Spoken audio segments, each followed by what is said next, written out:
Hello and welcome to Statesville Free News and Views. This is Brian About Town, your host, and this is our 4th episode. I want to thank everybody out there for all the responses we're getting on this show. We're getting more stories out there, and we are looking forward to hearing back from you. But mainly, we want to also talk about thank our sponsors for making this possible: Mitchell College, Randy Marion, Piedmont Healthcare, Blue Harbor Bank, Fast Fields, Key to Escape, and we'll be filming there next month. That's the escape room here in Statesville.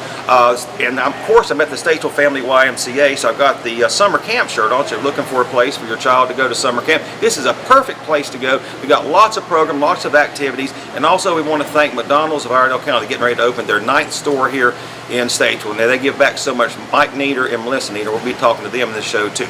So I want to bring on Mike Furman. Mike, come on. Great, Brian. Thank you. It's good to see you here. Thank you. I wanted to share a little bit of news this week.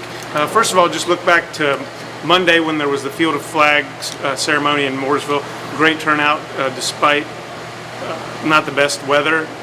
Just a great show of patriotism and respect for our fallen veterans. One quote that I remember hearing was that the men and women who have fought and died for our country are indisputable heroes, and I think that's just really telling. So a good turnout. We do have some photos from that ceremony on our website, svlfreenews.com, so check those out. And then I would also just mention that county commissioners are in the process of vetting this proposal for the local option sales tax, which would raise sales taxes in Iredell County from 6.75% to 7%. And it appears that the majority of that additional revenue raised would go to support programs in schools, mostly school safety and student well-being. School districts are interested in funding for additional nurses, counselors, but the commissioners have said that it would be up to 0.75% of all the money generated would go to schools, and they would reserve the right to allocate a different amount, and they would use some funding for other county operations. Well, you know, I think that is on the mind of everybody. School safety. I mean, with everything's going on around the country, I mean, that safety is priority one. Right. It does appear that there's a different shooting every week or two, and one comment that Commissioner Mallory made at last night's meeting was that, you know, providing safe schools is the responsibility of the county. Okay, well, thank you very much, Mike. Coming up next, we're going to have a interview with Melissa Neader. Went out to Love's Travel Plaza. It's not a truck stop, it's a travel plaza, is what they tell me. Hey, everybody, we're out here at Love's Service Center. Is that right? Well, Travel Plaza, Service Center, you know, you'll get all sorts of things. And the one and only Melissa Neader, and you see behind me, this will be Neader, the McDonald's of Iredell County, number 9. Number 9 right here. Okay, almost ready. This is a little teaser here, so maybe we'll be reporting when it's finally open. But the big news, Melissa, is you're going to be doing something special for law enforcement personnel. We do. Currently at all 9 locations. We do this year-round. All 9 locations, on duty, law enforcement, city or county, eat free with us when they're working on duty. And for the months of June and July, they're going to be sponsoring our first responder, and those first responders will be getting some special gift cards. We will. Like I said, we'll sponsor your first responder, and a lot going on come July. Just keep a look at here at our Love's location. We're going to center all of our specials around those who make that extra effort every day to put their lives on the line for us, help keep us safe, and keep us healthy. So keep an eye on our Love's Travel Plaza location and our location number 9. And we will be coming up with all sorts of specials to make it well worth your visit. And remember, folks, go out to a local sharing tree too. There's a special on local sharing tree. We do. It changes up every 6 weeks, so you don't want to miss that. There's been Happy Meal promotions. There's been other sandwich promotions, and our favorite nuggets. Got to get them on there too. So what's it like to have number 9 open up for you and Mike? You know, it's exciting. We are so community-based that it gives me another location to talk to not just local folks, but I'm hoping to hit those who are traveling through the area to share the message of all of our local nonprofits and the tremendous work that they do. And I want every customer to realize when they come in to any of our locations that they are helping us support nonprofits throughout Iredell County. Because you're not a franchise that's owned remotely somewhere else. You live in Iredell County, you work in Iredell County, and you give back to Iredell. That's exactly right. Okay, yes. So thank you, Melissa. It's exciting. Please tell Mike hello. And we'll get him on here next time. So this is McDonald's number 9 and opening very soon at Love's Travel Plaza. Yep. Thank you, Brian. Thank you, Melissa. Okay, Mike, there you have it. You know, this has been a long path to get this Travel Plaza, and you wanted to talk a little bit about, you know, I mean, it's taken longer than it should have, I guess, in a way. Well, I think it was a long process to get the proposal approved by the city council. There was some litigation. It went to the courts. It was ultimately decided that this was an appropriate use of the property. Right. And, you know, there's been an amazing transformation of that site. If you've seen one of these travel plazas, I mean, it's a big operation. Yeah. It's going to be 24/7, and I know the DOT's done some work in the past week on the exit ramp there, and they're still working. So there may be some bumps along the way, Right. and we'll just have to monitor that situation and see how smoothly it runs. Okay. Now, our next feature coming up, you're talking about the Field of Flags, and one of the participants, Kent Phyfe, we had Kent on last week talking about Memorial Day, and you talked about what Memorial Day is not, as he reminded me, it's not you don't wish somebody a happy Memorial Day. It's a day to remember. And these are fallen heroes. But the story I have today with Kent Phyfe is he has a service dog. He had post-traumatic stress disorder from his service. And he shows you, I asked him the question about when you see a service dog, what's the proper etiquette you should show when somebody has a service dog? Mm-hmm. So hear what he has to say about that, and also what his dog Mike does for him. I have some video about that. Let's see. With Kent Phyfe. You may have seen Kent on my little video I did for Memorial Day. You were selling puppies. Yes, we were. Kent, it's good to see you, and thank you for the extra insight you gave us on Memorial Day. Thank you, Brian. It was good to see you then. And a reminder, no, you don't wish people a happy Memorial Day. It's a day to remember. Yes, it's a solemn day to remember those that gave their life for this country. That's right. But here I want to do a little interview with Kent. I've been fascinated.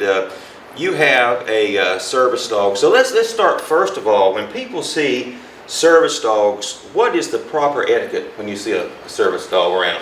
Well, a service dog is a medical instrument, just like a wheelchair, a cane, or anything else.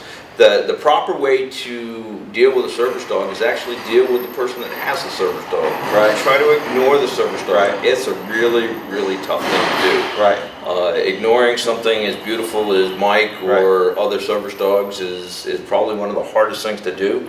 I look at them as probably the most beautiful thing that ever happened to me. It's kind of, you know, God's way of staying anonymous, D-O-G, G-O-D. So, you know, you walk around with something as beautiful as Mike, it's a great conversation piece, so people definitely come up and talk to me, but I ask people to talk to me, not to Mike, because he's got a job to do. Because he's really on the job right now. Exactly. He's here watching out for me. All right. So what are some of the things that Mike can do? Well, Mike's a seizure alert dog. I have a traumatic brain injury, and I've been known to just go out onto the floor. Right. And probably one of the most important things that Mike's been trained to do is he reacts to my going out. If I'm out in public, he'll pull an alarm on me, which has a high shrill effect that alerts people that I'm on the ground. Right. So people don't just walk by thinking I'm taking a nap. Right. You know, I'm 55, I'm lazy looking, and you know, I don't want them to think I'm homeless on the Right. ground just taking a nap. So he pulls the alarm and lets them know something's wrong, and then he'll lay down next to me. If I'm home or in the camper, he presses a 911 button that actually calls a service that has GPS, and that in fact has all the information, all my medical records, and they'll call 911, direct them to where I'm at, and then give them the information on how to get into where I'm at, because I have a key place so that they can always get into, if I'm in a locked room, they can get into the house, they can get into the camper. They know all my medical history and they can take care of me, because I have an awful lot of things that are wrong with me from my time in service. The time in service.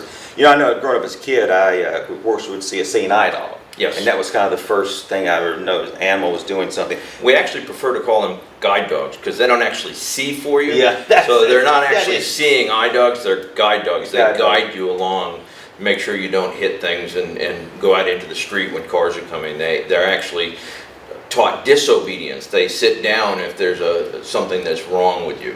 So if a dog like this, is this dog unique to a veteran like you? I mean, was he trained just for a veteran? He was actually trained just for me.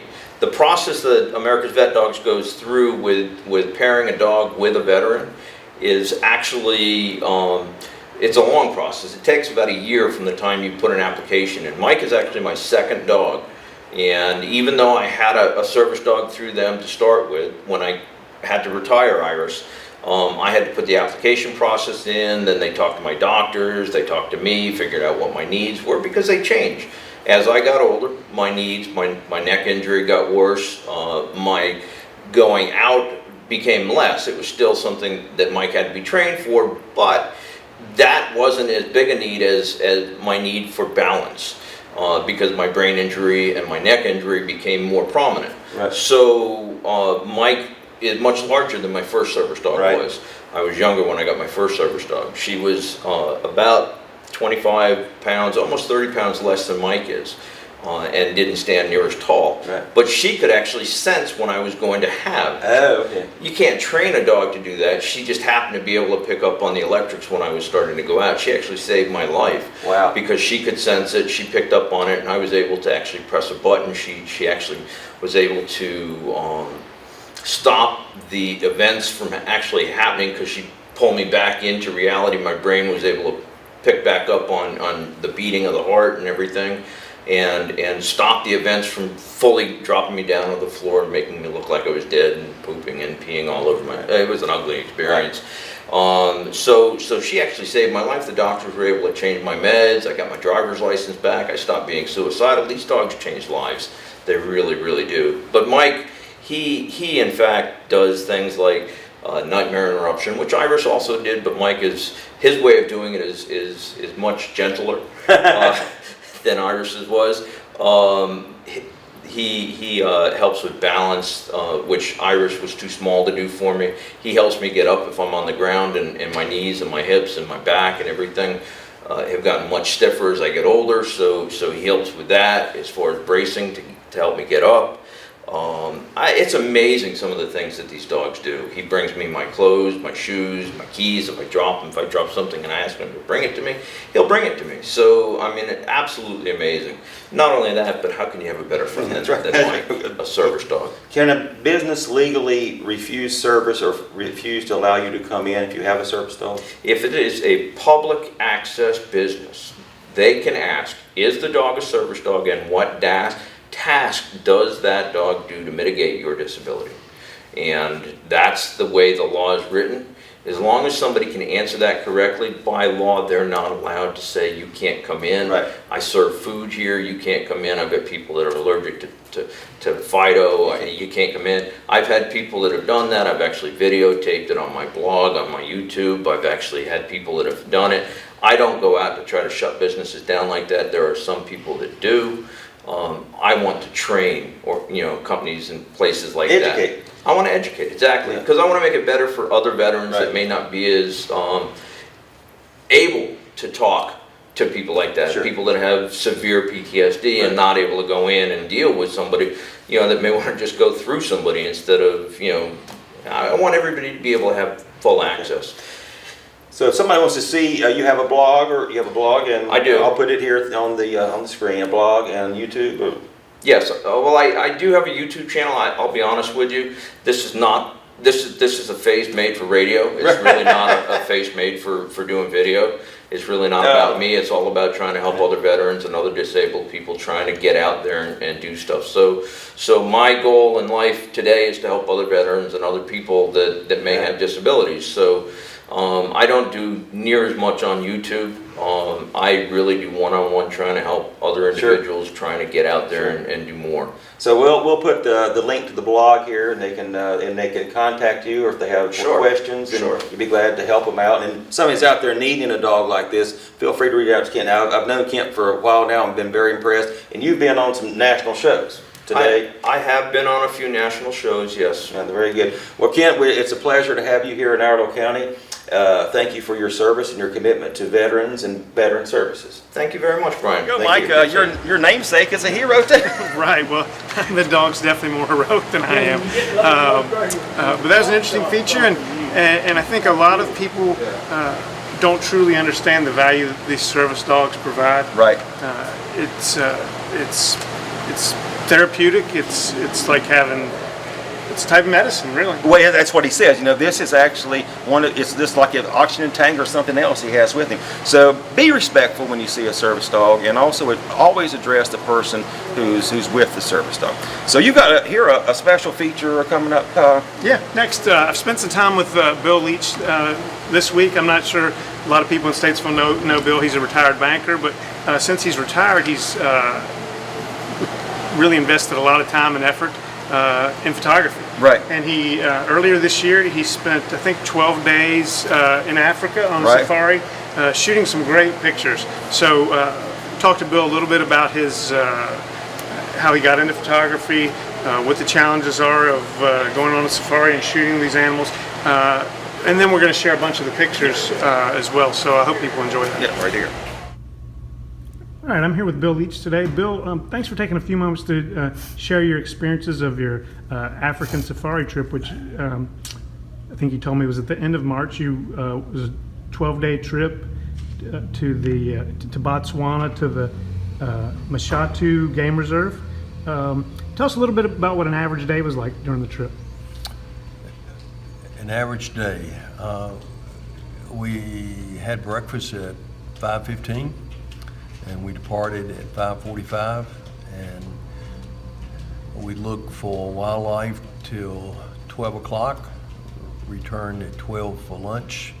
We went back out at 3:15 and returned at 7:30 at night. And you told me you shot about 9,000 images on the trip? 9,000 plus images. And what were your favorite shots? My two favorite shots were not wildlife. One was a sunset with a giraffe walking across the horizon, and the other one was a sunrise. They were my two favorite images. What were the biggest challenges of the trip? The challenge was finding the wildlife. It's a big game reserve. We were in a Land Rover. The Land Rover had a guide and a tracker.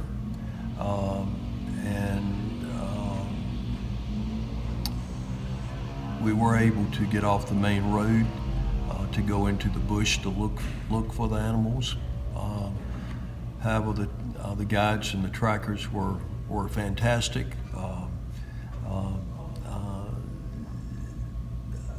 They could actually track the wildlife, and I think that was the main challenge. So the animals were accustomed to seeing the Land Rovers and to seeing people, so mostly they cooperated? Yeah, we could get very close to the animals. We were not allowed to get out of the Land Rovers or to stand up in the Land Rover, but we got fairly close to the wildlife.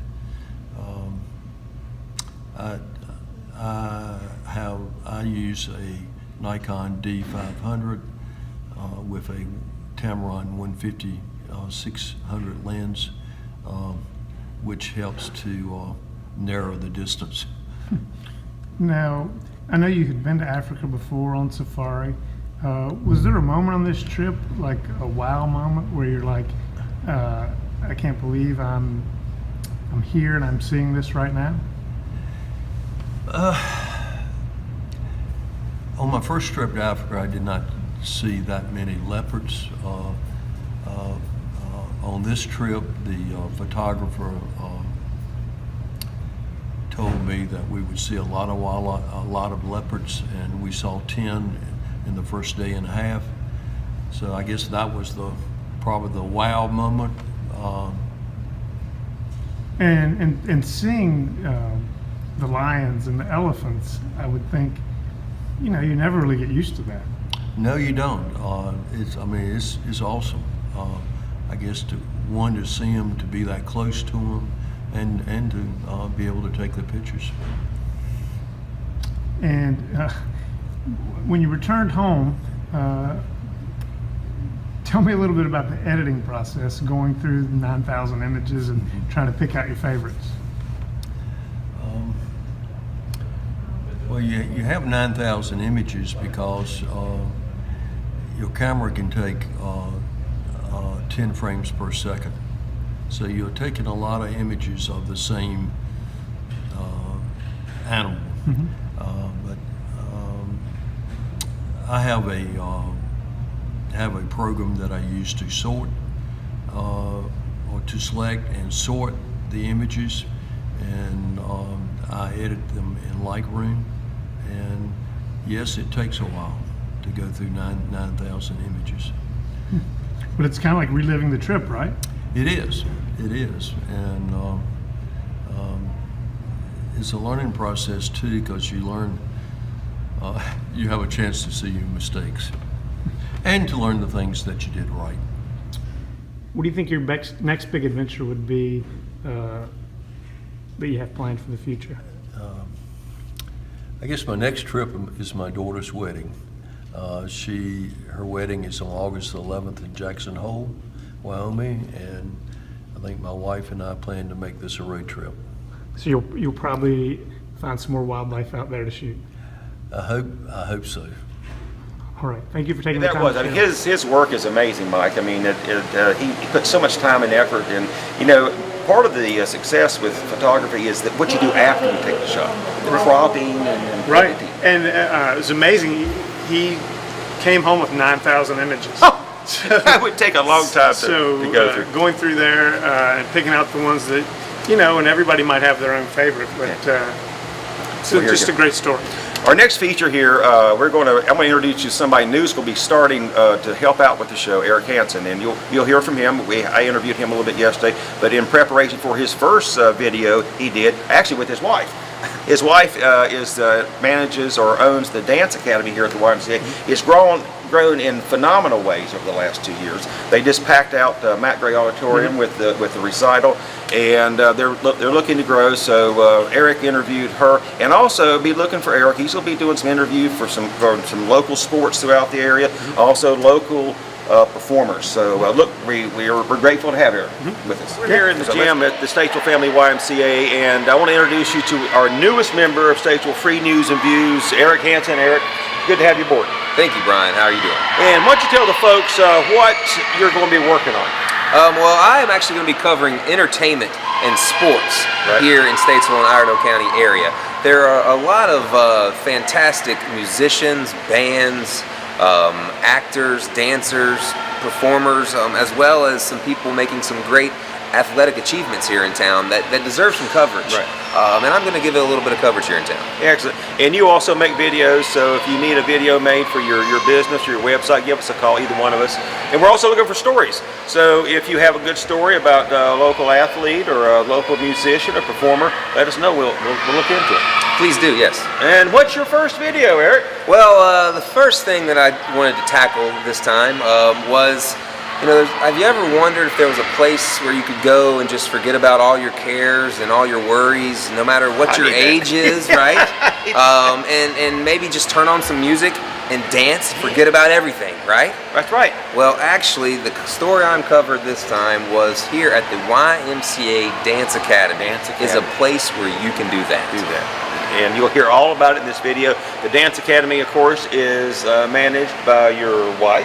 Yes, I actually had the inside scoop on this story. My wife actually is the creator and operator of the Dance Academy, Miss Laura, and it was a pleasure to interview her for this. Very good. So let's see what the YMCA Dance Academy is up to this Saturday. They'll have an open house.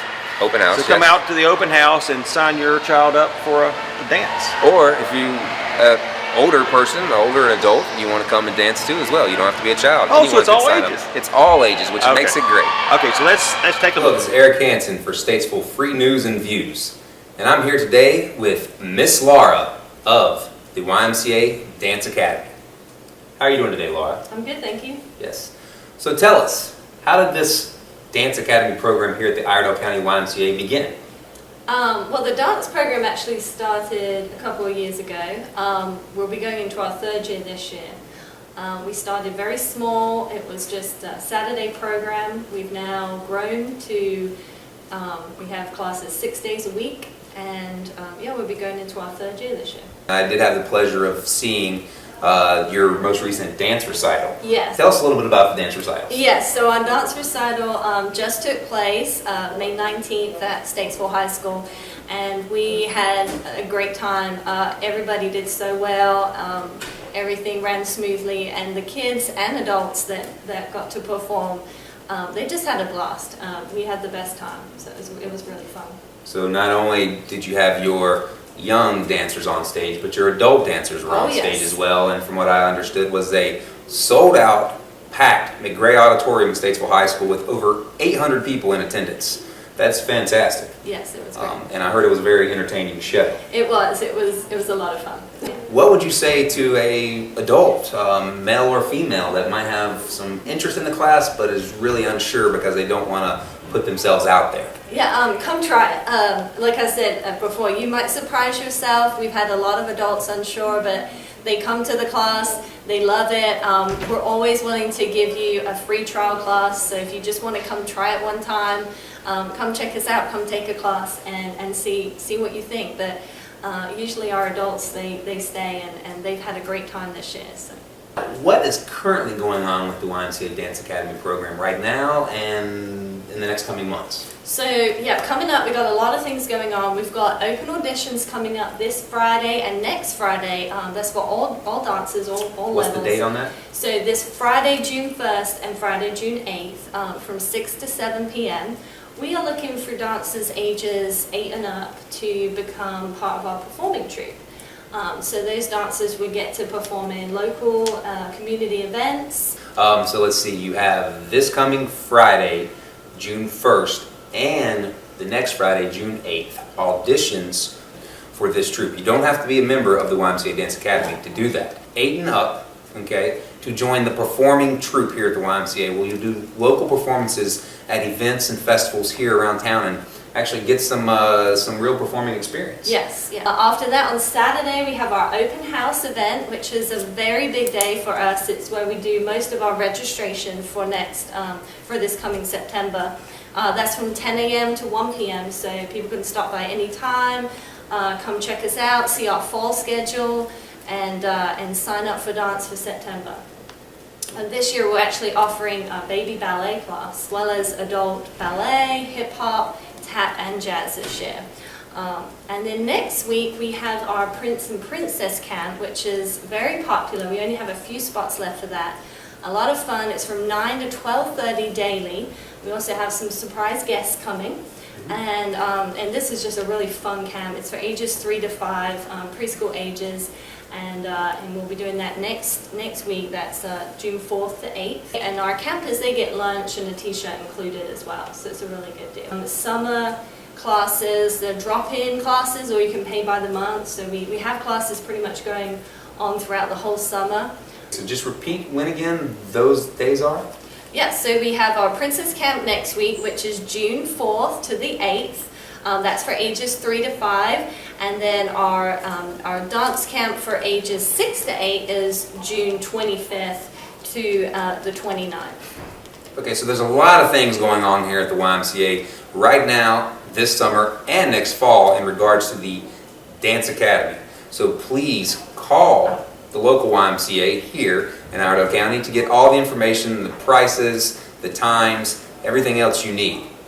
Thank you. Ms. Laura, thank you very much. Just to recap, the YMCA Dance Academy here in Iredell County in Statesville has a great, tremendous dance program going on here for people of all ages. Whether you're 2 years old wanting to start dance for the first time, or you're 40 or 50 years old and want to relive those childhood memories of being on stage. You can contact the YMCA, ask for Miss Laura, and she'll introduce you to the dance and maybe some new people, have some fun. You're available for group classes and private dance lessons. So, once again, I'm Eric Hanson, reporting for Statesville Free News and Views. This was Miss Laura with the YMCA Dance Academy. Thank you very much. Thank you. And enjoy your summer, Statesville. Thank you, Eric, and thank you all that you're going to contribute to our show. And wanted to finish up here, Mike. We know you made one of the priorities of this show, we will try to feature first responders. Right. Really looking forward to this week's feature on Statesville Police Officer Kevin Ice, Right. who has been on the job for about a year. Went through the academy at Mitchell, and I think we can never really see what's happening through the eyes of a police officer when they arrive on the scene. But I think it's interesting the perspective that he can share with us about what it's like to be a frontline first responder. Right, and I asked him the question, we see these incidents happen throughout on the national news. I asked him what's going through his mind when he goes on a call. So let's hear what he has to say. Hey everybody, we're down here at the Statesville Police Department. I've got one of Statesville's finest with me, Kevin Ice. Kevin, how you doing today? I'm doing good, sir. How about yourself?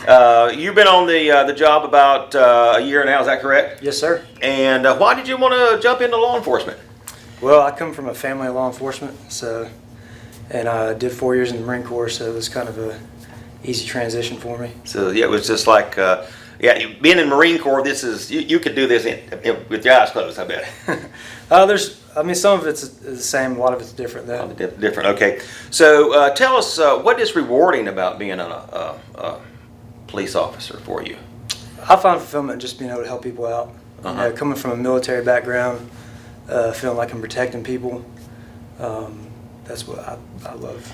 Now, one of the things we want to get across to everybody, for those of you who may be considering a career in police and law enforcement, Kevin, you went through two programs actually at Mitchell, is that correct? Mitchell and here. Yes, sir. It was the Statesville Police Department sponsored me to go through Mitchell Community College, right. And in return I come out and I have a 2-year contract with Statesville. That's great. Yes, sir. You felt like it was a good program? Yes, sir. Excellent program. So those of you out there considering that, ask Kevin. He'll be glad to tell you all about Yes, sir. it. Now, before we got on here, one of the issues we see going on almost every week, Kevin, on a national news program, you see a police incident where they respond to a call, and they look like, from just our perspective, they're either overreacting or they had to use more force than was necessary. And I know every time you go on a call, that might be in the back of your mind. So how do you prepare yourself to do the right level of enforcement when you get there?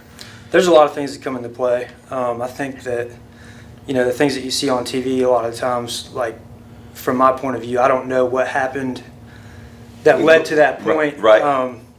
And anybody can Monday morning quarterback. Yeah. It's easy to do that. But I think that when we're going to a hot call, we're going off of information of what dispatch is telling us. So you kind of get a mental preparation while you're on the way there. And then depending on how a certain individual is acting when we arrive, dictates how our response goes from there. So you may be getting a call, say there's somebody's got a gun, they're wielding a gun, a shot's been fired, or it may be a call, but you don't realize they have a gun. Correct. So you've got to ascertain everything when you get there. Yes, sir, and you adapt along the way. So. And one of the biggest challenges you have out there are folks on drugs or who are in the drug dealing. Yes, sir. So that's one of the biggest things you have to deal with. Yes, sir. Here in Statesville. Yes, sir. What kind of advice would you give a young person going into this? What do you think that they may not realize before they go into this? I would tell somebody to make sure it's a calling. It's got to be a calling, because there's good days and bad days, just like with any other job. And to make sure that you're doing it for the right reasons. Because if your heart's not in it, then you're not going to succeed. So, I think Greg Shields last week was telling us that it's not all in the pay. The reason you do this is not all in the pay is because you really want to do it. You want to serve. Yes, sir. And I think we're proud of you. Are you from Statesville? I'm not. I'm actually from Monroe. Monroe, okay. But we're glad to have you. Yes, sir. It's good to be here. So, Kevin, thank you very much for being there, and you're our first responder. And McDonald's, the next 2 months, you can go over and get you a free meal at McDonald's. So we'll work that out for you. The Neaders are working that out for law enforcement professionals. And stay tuned to Statesville Free News and Views for the latest on the first responder of the week. Thank you very much, Kevin. Yes, sir. Thank you. Thank you. There you go, Mike. That was a great interview with Kevin Ice, and we really don't know the stress that some of these officers go through when they're going on that call. Right. When they arrive on the scene, they have the information that they've gotten from the telecommunicator or dispatcher, and that information may or may not be right. The person giving them the information isn't on the scene. They're relaying what they've heard. So I'm sure it's very stressful sometimes, especially or when you get out of the car and there's a large crowd of people and you don't know what's going on, or you're going into a house and there's a weapon and a dispute, and you have to be ready for anything. That's right. Okay, so thank you all for tuning in on this fourth episode. I want to thank all of our sponsors, and we'll see you next week. Thank you.